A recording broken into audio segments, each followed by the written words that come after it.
উনি যেটা নিয়েছেন সেটা অবশ্যই সেই ছবিটির ভালোর জন্য নিয়েছেন এবং দেশের ভালোর জন্য নিয়েছেন। সকালবেলা আমি ঘুম থেকে উঠলাম, ঘুম থেকে উঠে আমার ফেসবুকের পেজ এবং ফেসবুকের পেজেই বলতে গেলে পেজে কিছু মেসেজ দেখলাম যে আপনার বাবাকে বলেন কি কি বাজে বাজে কথা। কাজী হায়াত আমার বাবা হয়, সম্পর্কে আমি তার ছেলে এবং একমাত্র ছেলে। আমার একমাত্র বাবা কাজী হায়াত, আমিও তার একমাত্র ছেলে কাজী মারুফ নাম।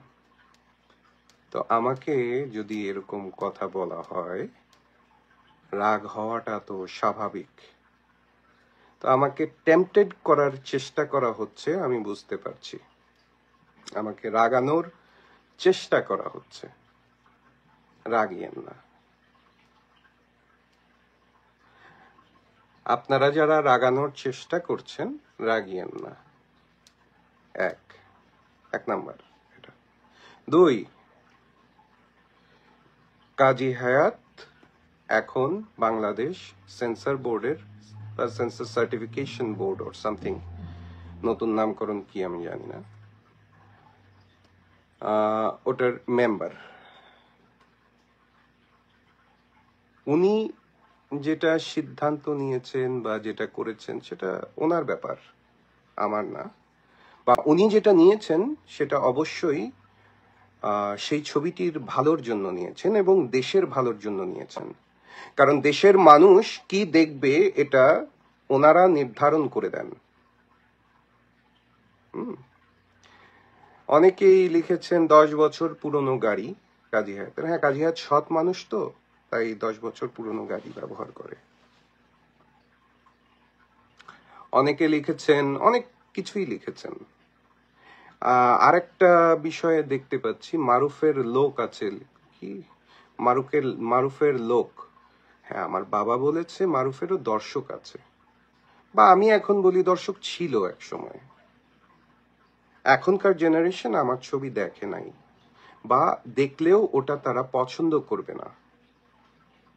এখনকার জেনারেশন মারামারি পছন্দ করে। তার নজির হচ্ছে দেশের চলমান অবস্থা।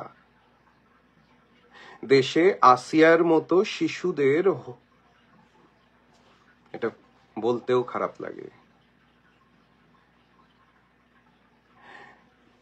আমার দেশে, আমি এগুলি মানে হবে এটা আশা করিনি, যাই হোক হচ্ছে বাংলাদেশে। তবে একটা কথা বলবো, অনেক কথা বলার আছে আমার আজকে।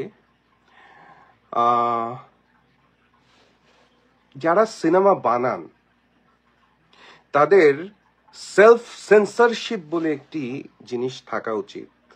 যা খুশি তাই বানালাম 2টা টাকার জন্য, এটা তো হওয়া উচিত নয়।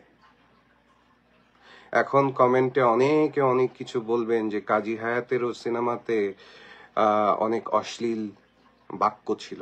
হ্যাঁ ছিল। ধর সিনেমার কথা বলবেন তো, ধর সিনেমা আমার কাছে মনে হয় আমার বাবার একটি খুব ভালো ক্রিয়েশন। ধর সিনেমা বোঝার মতো ক্ষমতা যদি থেকে থাকে আপনাদের, তাহলে আপনারা নীতিবান হবেন, তাহলে আপনারা দেশকে নিয়ে ভাববেন, যেন আর একটি ওই ছবির মান্নার ক্যারেক্টারের মতো আর একজন তৈরি না হয়।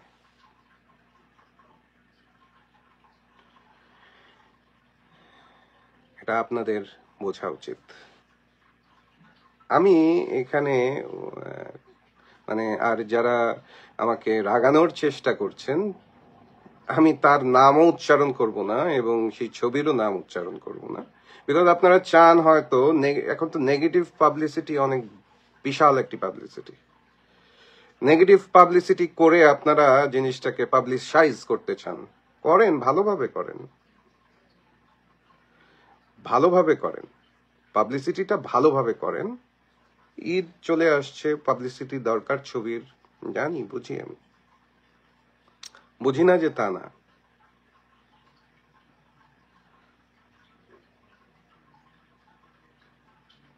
কি লিখলো কে?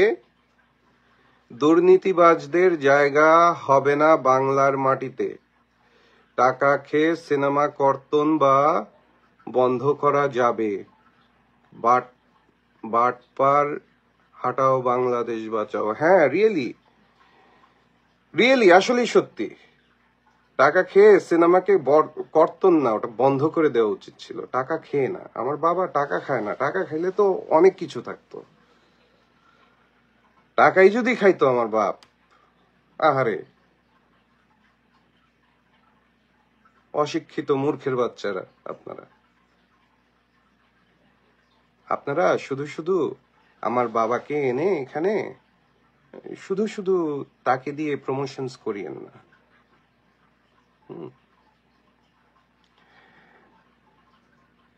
আমি আরেকটি কথা বলতে চাই, যারা এই বর্বর সিনেমাগুলি দেখতে পছন্দ করেন, এটা কিন্তু আস্তে আস্তে এফেক্ট, এটা কিন্তু এফেক্ট একটা একটা করে হচ্ছে এরকম। আমি সকালবেলায় আজকে হঠাৎ করে একটি স্ট্যাটাস লিখলাম, মনে হলো আমার স্ট্যাটাসটা কি, ইতিহাস ছবি 2001 বা 2002 মুক্তি পায়। ইতিহাস ছবি করার পরে ব্যাপকভাবে চলে, সেটা সাবজেক্ট না, সাবজেক্ট অন্য, ব্যাপকভাবে চলে, মানুষ দেখে। এবং এটা আমি বুঝলাম কিভাবে, এক হচ্ছে কি সিনেমা হলের সেল বাড়তে, সেল দেখে বোঝা যায় যে হল ফুল হলে সিনেমা চলছে। বাট সব ছবির পাবলিসিটি লাগে, সব ছবির পাবলিসিটি লাগে। কে বলছে লাগে না? হ্যাঁ, তাহলে পোস্টার বানায়ও না।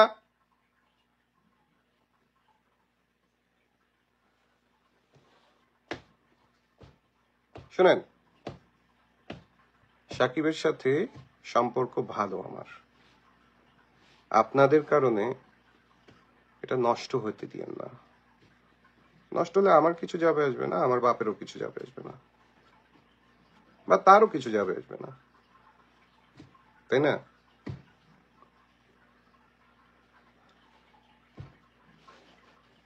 এখন যেটা বলছিলাম, প্রসঙ্গ হলো গিয়ে ইতিহাস ছবিতে যখন দেখলাম যে একদিন তেল নিতে গিয়েছি পাম্পে, মানে গাড়ির তেল, একটি পথ শিশু রাস্তায় যে থাকে, সে এসে আমার সাথে কথা বলার চেষ্টা করছে ইংরেজিতে, ভুল ইংরেজি। ও তো পথ শিশু, ও তো আর ইংরেজি বলতে পারে না, পথ শিশু।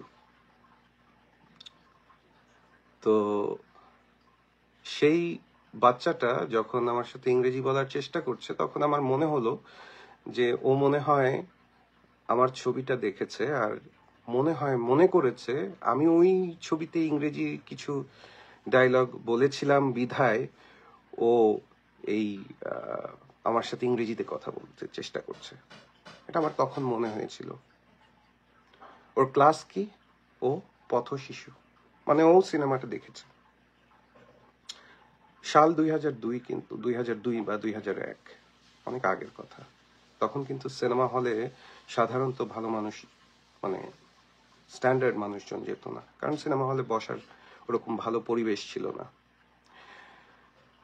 এরপর আসেন, এরপর একদিন গুলশানে সাজনা নাম করে একটি রেস্টুরেন্ট ছিল, গুলশানাকে খাইতে বসছি।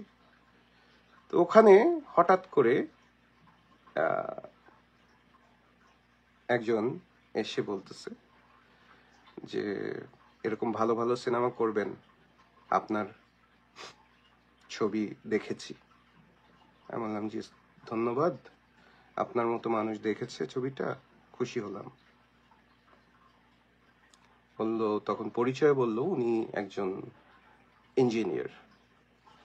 সো আমি এই দুইটা ইনসিডেন্ট বলে বুঝাতে চাচ্ছি যে এটা কিন্তু মানে সর্বজন মানে সবাই দেখেছিল।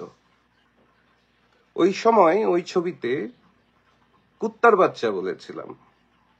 সিনটা ছিল এরকম, সিনটা ছিল আমার মায়ের মতো বোন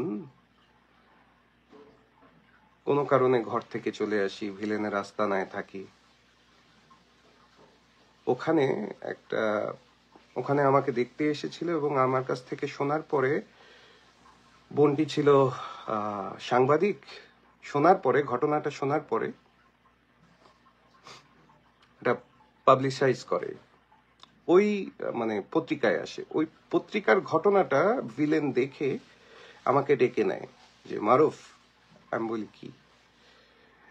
বলে পত্রিকাটা দিয়ে বলে দেখো। আমি বললাম দেখার সময় ও বলল ভিলেনটা যে ওকে প্রথমে রেপ করবে বা ধর্ষণ করবে এবং পরে মেরে ফেলবে। তা আমি প্রতি উত্তরে বলি যে আপনি জানেন ওকে? তখনও বলে যে মিজু আহমেদ ছিলেন, অভিনয় করছিলেন। মিজু আহমেদ বলেন যে কোন সাংবাদিকের মেয়ে বা সাংবাদিক শুনেছি। আমি বলি যে আমার বোন হয়। তখন বলে যে ও আচ্ছা, ধর্ষণটা বাদ দিয়ে ওকে মেরে ফেলো। তখন আমি লাফায় লাফায়, হ্যাঁ হ্যাঁ, লাফায় লাফায় বলি কি বললি কুত্তার বাচ্চা? এটা বলেছিলাম। এটা ছিল প্রতিবাদ, ধর্ষণের বিপরীতে প্রতিবাদ। আমরা প্রতিবাদ করে এসেছি। আর এই ঘটনাটা তখন যারা ছবি দেখেছে তাদের কারো এই বিষয়টা মাথায় আসেনি।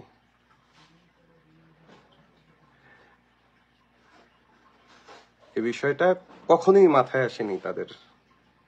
এসেছে 2017 সালে, যে কেউ কেউ বাংলাদেশে আর কি ইউটিউবার হলো যখন, তখন কুত্তার বাচ্চাটুকু কেটে এটাকে ট্রল করা শুরু করলো।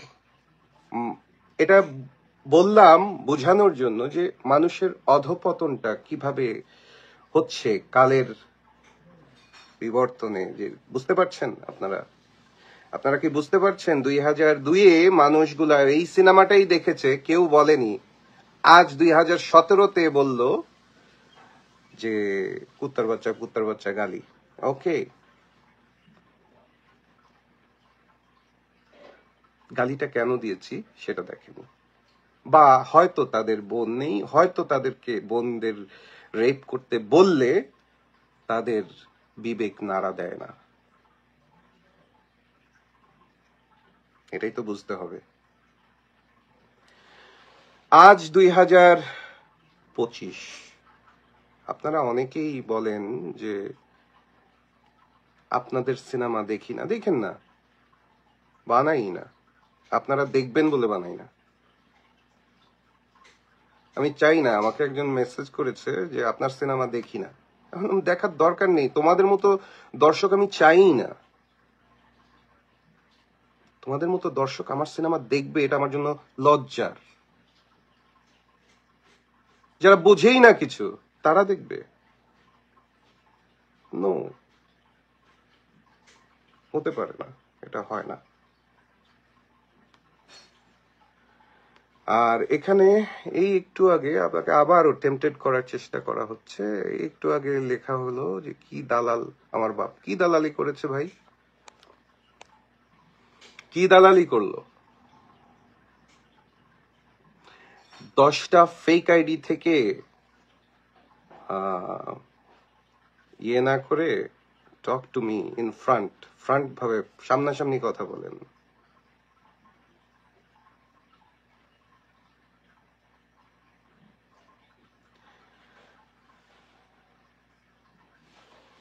কিছুদিন আগে একজনকে দেখলাম, ওর নাম কি ছেলেটার, সুন্দর করে ছেলেটা, সালমান মুক্তাদির মারামারি করছে, মারামারির এক পর্যায়ে বলতেছে আমাকে দিয়ে তো বলাইলেন না, এটা তো বলি নাই, মানে একটা প্রমোশনের ইয়ে চেঞ্জ হয়ে গেছে, মানে প্রমোশনের যে বিষয়টা ছিল সেটা চেঞ্জ হয়ে গেছে নাকি কেন? আমার বাবাকে জড়িয়ে আর কোনো কিছু যেন না দেখি। আর আমি সাকিবকে বলবো যে সাকিব, তোমার আমি ফোন দিই নেই, ইচ্ছা করেই দিই নেই, জিনিসটা দেখো, মিট আপ করো।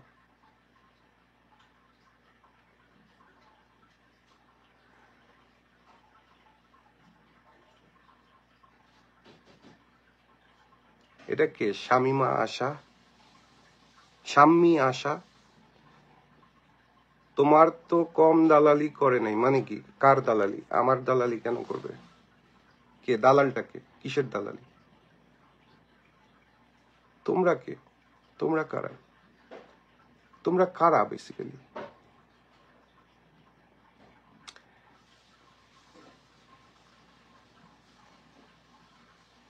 তোমরা কারা আসলে? হু আর ইউ? একজনে 100টা ইয়ে চালাও, আইডি চালাও, ওয়েল অর্কেস্ট্রেটেড, মানে ইয়ে করতেছো তোমরা, প্রমোশন। হ্যাঁ,